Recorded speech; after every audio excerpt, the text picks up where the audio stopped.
Sa Manila North Cemetery, sa harap ng libu-libong bumibisita sa sementeryo, kapansin-pansin ng isang individual ng panata ay makapagpasaya ng mga taong dumadalaw sa mga namayapa nilang mahal sa buhay tuwing undas.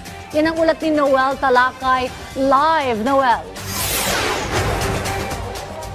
Rayan, we have only less than 10 minutes bago i-close itong Manila North Cemetery sa publiko. Kaya naman, mas marami ang lumalabas na tao ngayon galing mismo sa loob ng Manila North Cemetery. Pero Dayan, kanina may nakakatuwang nangyari sa loob ng Manila North Cemetery.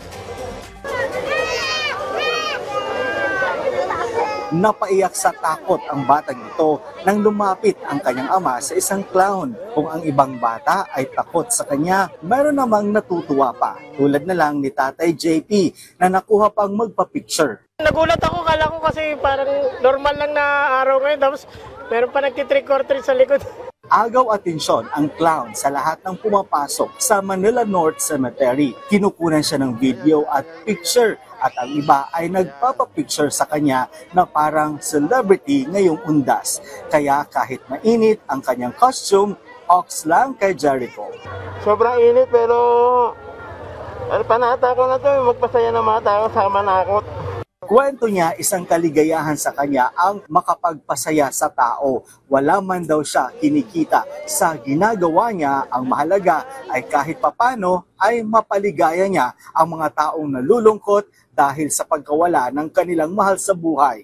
Nakakaano sa puso, nakakatuwa. Hindi naman abala sa mga bumibisita sa Manila North Cemetery ang nasabing clown kahit nasa gitna ito ng daan. Masaya. Para sa mga bata, kasi naano nila yung Halloween talaga. Pero ayon sa Manila Police, kailangan maayos at walang nakaharang sa mga dadaanan ng mga tao. Hindi dapat nagkasagitna yan kasi hindi dapat tayo nagsasaya dito sa loob. Ang pinunta po natin dito sa Manila North Cemetery ay para alalahanin yung mga kamag-anak nating napayapa. Ayon pa kay Ibay, may mga nakadeploy na ng mga pulis sa buong Manila North Cemetery para sa seguridad at kaayusan sa daloy ng mga tao sa loob ng sementeryo.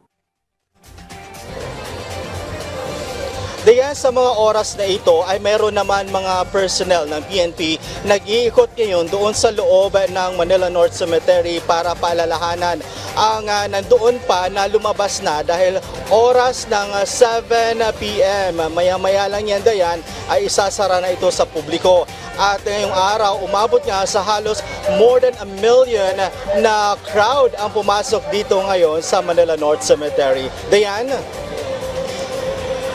Maraming salamat, Noel Talakay.